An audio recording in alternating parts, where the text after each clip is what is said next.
сәлеметсіздер ме? Отырыңыздар. Сәлеметсіздер ме, құрметті ұстаздар, құрметті біздің мектебіміздің 6-шы сыныптың белсенді оқушылары. Бүгінгі біздің құқықтық навигатор деп аталатын құқық апталығының "Мен өз құқығымды білемін" атты интеллектуалды сайысқа қош келдіңіздер. Олай болса, бүгінгі интеллектуалды сайысымыздың мақсатымен таныстыруға рұқсат етіңіздер. Бүгінгі сайысымыздың мақсаты оқушының құқықтары мен міндеттері туралы білімдерін толықтыру, оқушыларды адам құқықтарына оқыта отырып, түрлі өмірлік жағдайларда өз мүмкіндіктерін, жеке және қоғам пайдасына сәйкес шешім қабылдай алу әрекеттерін дамыту.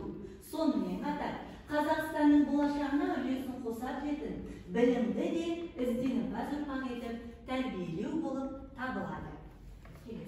Олай болса, балалар, бүгінгі интеллектуалды сайысымызды бастамас бұрын балалар құқықтары конвенциясында бекітілген балалардың құқықтары мен міндеттері жайлы сіздерге кішігірім таныстырып өтейін. Баланың құқығы: бала өмір сүруге, есін және азаматтық алуға құқылы, медициналық көмек алуға құқылы, білім алуға құқылы, тынығуға, мәдени дамуға құқылы, сонымен қатар мүлік иемденуге құқылы, өз ойын еркін жеткізуге, еркін жүріп тұруға, сонымен қатар ата-аналар тәрбиесіне, өзін қорғауға құқылы, сонымен қатар жан-жақты дамуға, адам беделін құрметтеуге құқылы. Келесі ол баланың міндеттері болып табылады. Баланың міндеті, балалар, экранға мұқият назар аударыңыздар. Әрбір бала Қазақстан Республикасының Конституциясын, заңдарын сақтауға, басқа адамдардың құқықтарын, бостандығын, ар-ожданы мен қадір-қасиетін, республиканың мемлекеттік нышандарын құрметтеуге, еңбекке жарамсыз ата-анасына қамқорлық жасауға, тарихи, мәдени мұралардың сақталуына қам-қарекет жасауға, тарих және мәдениет ескерткіштерін сақтауға, табиғатты сақтауға, табиғи байлықтарға ұқыпты қарауға міндеттеген. Олай болса, балалар, баланың құқықтары мен міндеттерімен таныс болдық па? Жарайсыздар, балалар. Олай болса, біздің интеллектуалды сайысымызға көшейік.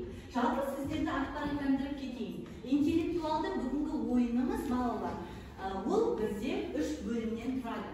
Алғашқысы ұяшықтарды таңдау арқылы айналымда жаңағы жауап беру. Екіншісі ол бізде жеребе арқылы видео сұрақтарға жауап беру. Үшіншісі жағдаятты шешу болып табылады. Ең алдымен қазір әрбір сынып өз топтарын қарап тұрғандарыңыздай, сіздердің алдарыңыздағы топ атаулары жазылмаған. Себебі біз бүгін осындай белсенді оқушылар жиналып отырмыз.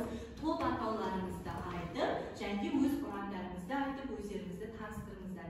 Қанеке, қайсын бастайды, қайсын дайын, қане? Қане, өздеріңіз ақылдасып алсыздар. Тез ақылдасып, топтан сұрап жіберіңіздер. Бірінші айтамыз, сосын жазамыз. Айтып алған, сосын жазамыз. Қанеке?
Жаза ұрандарыңызды айта қойыңыздар. Ұрандарыңызды айтып жүресіздер, кран тобы. Ұран бар ма? Жақсы. Келесі топ, өздеріңіз таныстырыңыздар. Тыныштық сақтаймыз, оқушылар. Тоқтамас сұңқар. Балаларымыз сұңқарда халықтары өзеген жаланбаймыз. Жарайсыздар, жақсы. Сұңқар, сонымен бізде болашақ, қыран, сұңқар тобы келесі сынып қараңыз. Балалар бір-біріміз тыңдаймыз. Жарайсыздар. Келесі.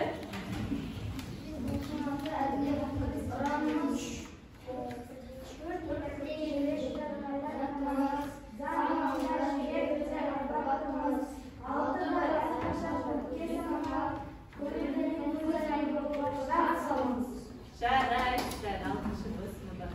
Сонымен балалар, бізде болашақ, қыран, достық, сұңқар және де әділет топтары құрастырылды. Әр сынып өздеріңіздің топтарыңыз аттарымен, ұрандармен таныстырдыңыздар.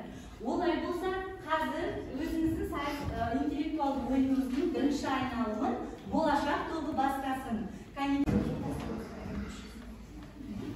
Жоқ, тұрып орнында қандай? 20. Жасыл 20 айлық қандай?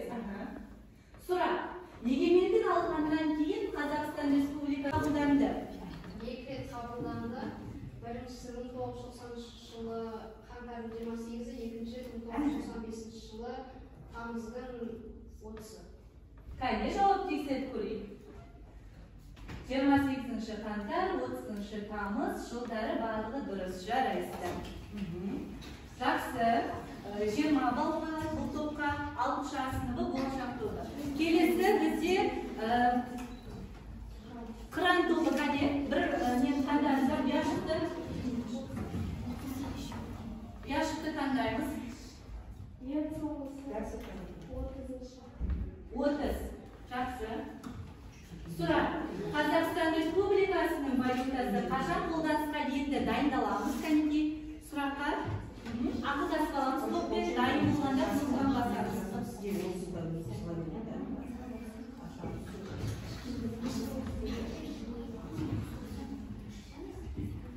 Бірге стандарт кнопканы басыңыздар.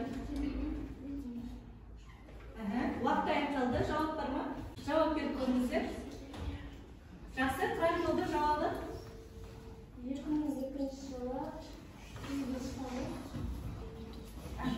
Қайынде жауап тексеріп көрейік бала?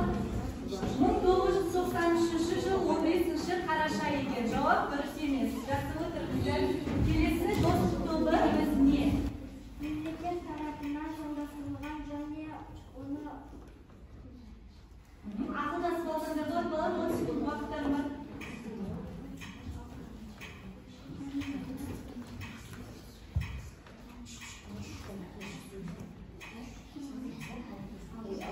Уақыт аяқталды. Бар ма жауап? Кетікше бастаңыздаршы, дайын болған кезде мынандайды бастасыздар. құқық дегеніміз мемлекет тарапынан заңдастырылған және оны құрған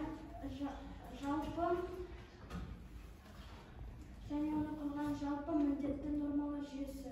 Кәнеке жауап тексеріп көрейік. Мемлекет тарапынан заңдастырылған және қорлалатын жалпыға бірдей міндетті нормалар жүйесі. Жарайсыздар, 20 ұпай. Келесі сұңқар тобы Қанеке бершіңіздер. Қанеке, сұраққа мұқият назар аударамыз. Қазақстан Республикасының Қанеке бір команда жауап бергенде қалғанымыз тыныштық сақтай айтса, балдарымызды алып тастаймыз. Қазақстан Республикасы баланың құқығы туралы заң қанша баптан, қанша тараудан тұрады? 53 баптан 10 тараудан тұрады. Кәнеке тексерейік. Жарайсыздар, 10 тарау, 53 бап, 30 ұпай. Келесі топ Кәнеке, әділет тобы, ұяшық таңдаймыз. 30-дан біріншісі. 30-дан біріншісі, 30 бал, демек бұл. Дүние жүзіндегі тұңғыш конституция 1787 жыл ақшылар. Жарайсыздар, 30 бал. Енді тағы да бір айналым жасаймыз, содан кейін келесі тапсырмамызға көшеміз. Жақсы балалар. Келесі бізде болашақ тобы, Кәнеке тұрып тағы таңдаңыздар. Кәне басқа топтардың сақтамасаңыздар. Шлемейсіздер. 30. Екінші топ таңдаңыздар. Қыран тобы. Қыран тобы қайсысын таңдаймыз? Фиолет бойлар балалар ашылғандары. Көктерден таңдайсыздар. Жиырма қайсысын таңдайсың? Екіншісі. Республикадағы жоғарғы заң шығарушы орган? Парламент. Жақсы, көрейік жауабын. Парламент жақсы, өте жақсы. 20 балл. Келесі достық тобы. Қандай? 31-ті. 10-нан неге таңдамаймыз болар? 20-ны. Сұрақ. Қазақстан Республикасы өзін қандай мемлекет ретінде орнықтырды? Қайты ойланмаламыз. Қандай мемлекет ретінде орнықтырды? Ақылдасамыз. Демократиялық, зайырлы, әлеуметтік, құқықтық. Жарайсыздар. Керемет. Демократиялы, зайырлы, құқықтық, әлеуметтік мемлекет ретінде орнықтырған екен. 20 балл. Кәнеке сіздер Сұңқар. Бірінші яш. Конституция сөзінің аудармасы қалай? Уақытша құрылу мүмкін. Жарайсыздар. Өте жақсы. Жауабы. Алдында сіздердің топ басшыларыңыз менің жаныма келіп, мына жерде жүйелей алады.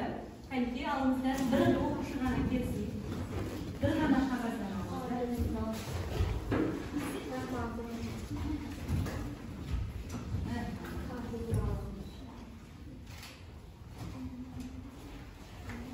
Жақсы.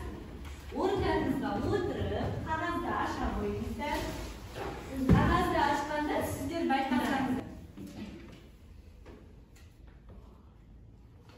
Зерттеулер оқушылар, Қазақстан Республикасы Конституциясы қанша баптан, қанша бөлімнен тұрады? Ойланамыз. 10 секунд кәнеке. Звонки басқамыз.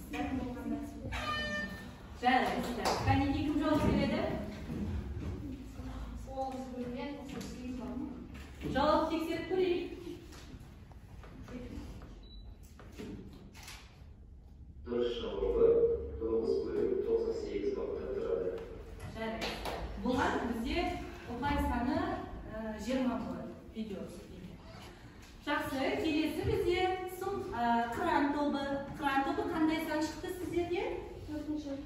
4-ші сұрақты мұқият тыңдаңыздар.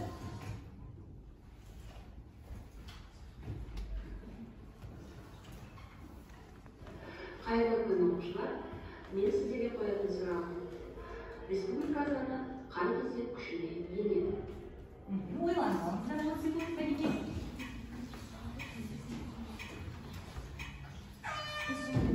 Президент қол қойған. Кәнеке тексеріп көрейік, президент қол қойған соң дейді. Дұрыс жауабы президент қол қойған соң. Жақсы. Келесі достық тобы сіздерде. Сіздер қатты дайындалысыздар, жақсы. Екі. 7 жарғыны қабылдаған қазақ ханы кім? Түркі хан. Түркі ханды кәне көрейік.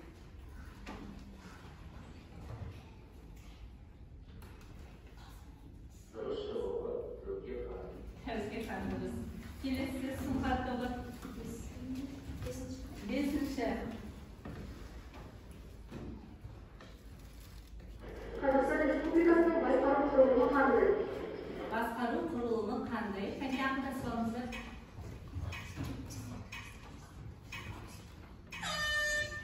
Президенттік республика.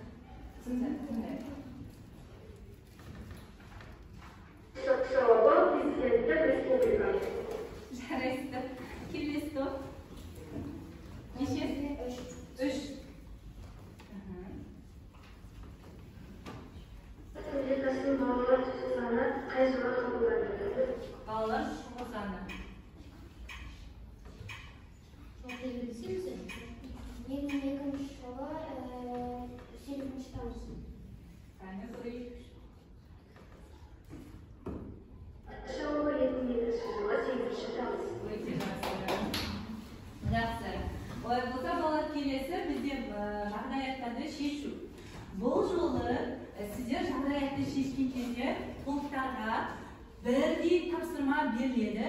Дайын болған топ белгішені басады. Жақсы ма? Кеттік жағдаятты оқиық. Бұған сіздерге әрбір жағдаятқа 15 секунд ойлану уақыты беріледі. Кеттік. Жақсы, мұқият тыңдаңыздар. Ерасыл сабақта болғанда анасы оның бөлмесін жинап жүріп, қажетсіз деген заттарының бір қатарын қоқысқа лақтырып тастады. Ерасылдың қандай құқығы бұзылды?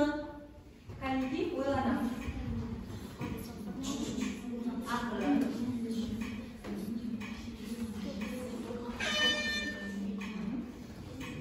Айтып көреміз, достық тобы. Меніңше анасының бөлмесіне рұқсатсыз кіруге болмайды. Жақсы, сен сұрақты түсінбей қалдың ау деймін, есің кім? Еркен Асқара, сұрақты қайтадан оқимын, қараңыздар. Сіздерге жаңа сабақтың басында, интеллектуалды сайыстың басында баланың құқықтары мен міндеттері таныстырылған, иә? Бұнда былай дейді, қайтқышталаршы. Ерасыл сабақта болғанда анасы оның бөлмесін жинап жүріп, қажетсіз деген заттардың бір қатарын қоқысқа лақтырып тастады, иә? Ерасылдан сұраған жоқ. Осыған керек па, керек жоқ па деп. Баланың қандай құқығы бұзылды? Кәнекей, жауап бер. Біріншіден, анасы баласының рұқсатынсыз Ерасылдың бөлмесіне кірді. Екіншіден, баланың өзінің құқығы бар заттарын тиісуге болмайды. Жақсы. Сендер біліп тұрмын, оқиғаны күшті түсініп тұрсыңдар. Бірақ енді соның бір атауы бар ғой, мысалға, оның қандай денсаулық алу құқығын бұзды ма, қандай құқығын бұзды, сіздер білесіздер ғой, мен жаңа таныстырдым ғой. Қандай вариант түсініп көресіздер? Жеке құқығы бар өзінің. Дұрыс айтады, жеке бас құқығына бұзды, яғни оның жеке заттарын лақтырып қойды, онда оның жеке бас құқығы. Олай болса, бізде әділет тобына 20 ұпай. Жақсы. Келесі жағдай. Жақсы. Тыңдаңыздар, иә? Асқардың үйдегі інісін қарайтын адам болмағандықтан, оны анасы сабаққа жібермеді. Асқардың қандай құқығы бұзылды деп ойлайсыңдар?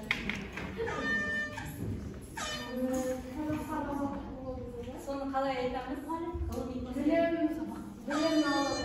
Білім алу құқығы бұзылды дейді. Қыран тобы. Жақсы. Кетті, келесі жағдайы. Тыңдаймыз. Әсел мен Айжан дос еді. Әсел жақсы оқитын, ал Айжан нашарлау оқитын. Bir күні екеуі ренжісіп қалды. Әсел Айжанды егі болмайды екен. Кішкентайсың, сен менің айтқанымды істеуің керек деген сөз ол. Кәне? Қандай құқығы бұзылды? Әсел Айжанның. Өте оңайсыз. Жеке адамның бас құқығы. Жеке бас құқығы. Сыңқар тобына 20 ұпай. Олай болса, балалар өте жақсы дайындалып келіп, өте тез орындамыстарды барлық тапсырмаларды жарайсыздар. Осы 6-шы сыныптың бұл жерде барлық қатысып отыр. 6-шы А, Б,